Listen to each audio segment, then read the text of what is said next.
各位同學，如果你 reading 嘅研究激緊時期，應該揀 B1 定係 B2 咧？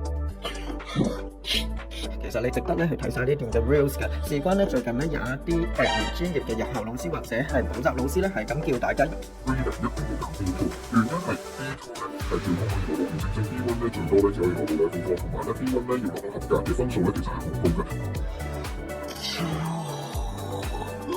其實呢啲唔專業嘅建議咧係會累死咗好多中游同埋下游嘅同學㗎。點解啊？因為咧佢哋完全冇考慮過 B1 同 B2 嘅困難度究竟相差有幾多嘅。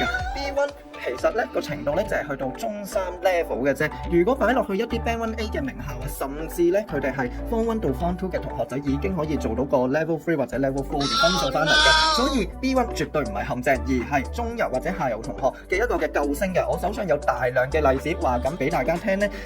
好多同學仔做 B2 唔合格，但係做翻 B1 咧完全啱晒，攞翻個 Level 4翻嚟㗎。咁我哋應該點樣定自己應該適合做邊一個部分咧？其實你應該用 Part A Reading 入去作為一個 benchmark 嘅。只要你 Part A 攞到個70%，你就值得去做 B2。如果唔係，你應該去做翻 B1 㗎。咁點解係有呢個建議咧？你就即刻咧去而家睇一睇呢個 reels 下邊嘅 description，我詳細解釋俾你聽點解我用70%做一個 benchmark。明唔明嘅？快啲 share 俾你身邊嘅同學啦！我係邊個？我係 ET 雲美嘅 English teacher。